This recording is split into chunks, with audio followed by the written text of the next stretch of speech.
and talk about algebra and geometry.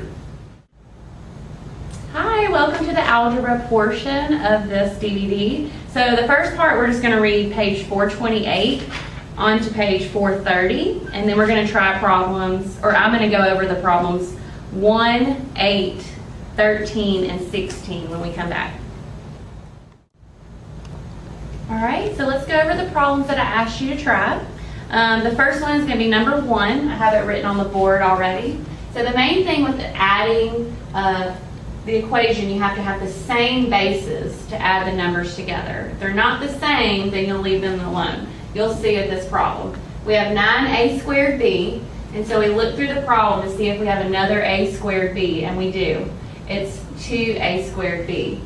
And the other ones have a base of c, so we can't add those. So all we'll do is add the base number, 9 and 2, which is 11. So you have 11 a squared b's.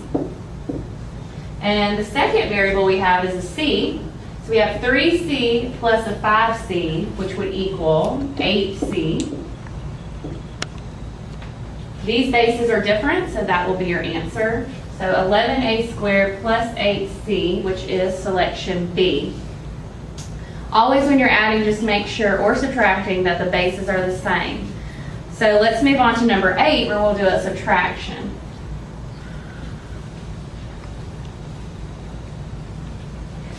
Okay. We have 9g squared plus 6h minus 2g squared minus 5h. Okay, here again we're subtracting, not adding, so we have g squared as our first variable. So we look through the problem, we have one more g squared, which is a negative 2g squared. So we'll take 9g squared minus 2g squared, which is 7, so 7g squared. And then we have our second variable, which has a base of h. So you have 6h minus a 5h, will just equal h. And it's a positive because the bigger number carries a positive sign. So it's plus h. Now our bases are different, and that's our answer in simplest form. In front of the h, just know that's understood to be a 1, but you don't have to write it. So the selection on the answer would be E. On the answer, it won't have 1 in front of the H, but an H by itself is understood to be 1. Okay, so now we're going to multiply our variables. So let's try number 13.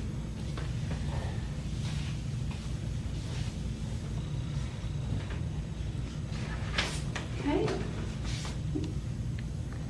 13, we have in parentheses 4m plus p times, in parentheses, 3m minus 2p. Okay. Here, since we have a parentheses and a parentheses, you have to multiply what's inside this times what's inside this. It's called the FOIL method, and I'm going to show you. First thing you're going to do is multiply these two numbers and get an answer. The second thing you're going to do is take that same number and multiply it by this number.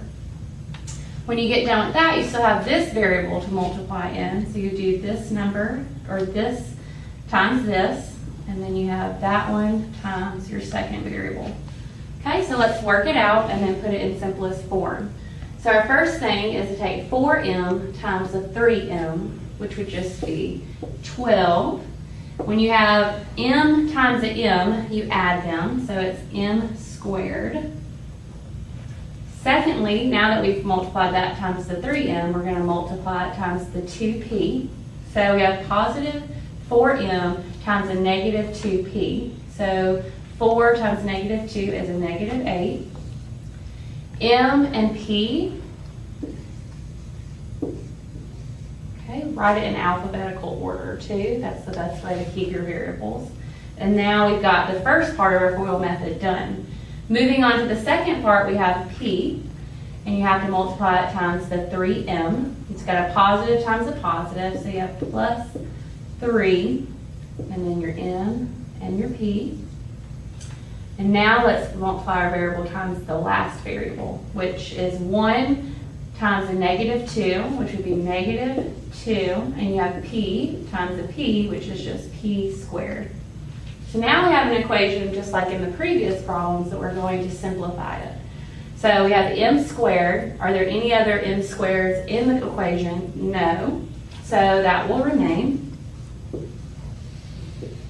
Okay, now our variable is mp, but we do have another mp, which is right here.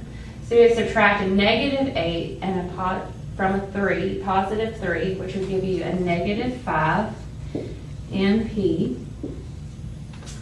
And then here we have a variable that stands alone as well, so we'll just bring it down, -2p squared. That's in simplest form since all the bases stand alone. So your answer and the selection will be E on that problem. This one's pretty complicated, but if you just stick to your FOIL method and get it to this, then it'll be easy to put it in simplest form. And just remember, when your bases are by itself, there's nothing you can do with it, and that's the simplest form. So let's move on to division. This one's a little different, but we're going to do number 16 and work it out.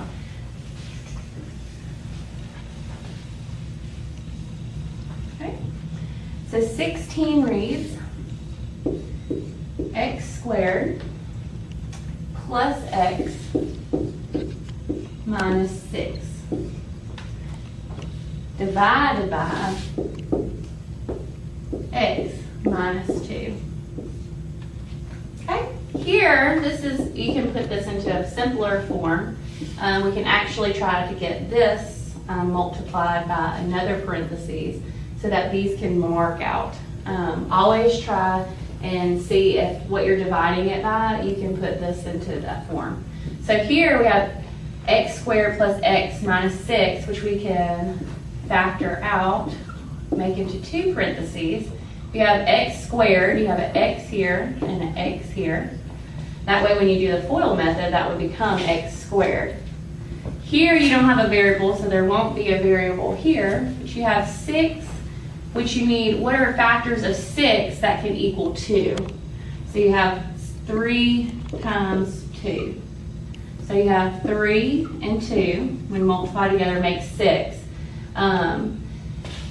Now you want to see, you have a -6, but you have a positive x right here. So that's where you're going to know your signs. This being a negative, you know you're going to have a positive and a negative, but we want a positive x. So we want the bigger number to be positive and the smaller number to be negative. So this is the same as this, and now we can write it differently. So I'll take this and write it over divided by x minus 2. You see we have x minus 2 in the numerator as well as the denominator, so they cancel each other out, and your answer is just x plus 3. That selection would be C. All right, hopefully you understand algebra, adding, subtracting, and multiplication. Now we're going to move on to the second part, which is simplifying algebraic expressions, which is on page 433 all the way to 435. Now, when you do the problems, I want you to try 1, 4, and 8.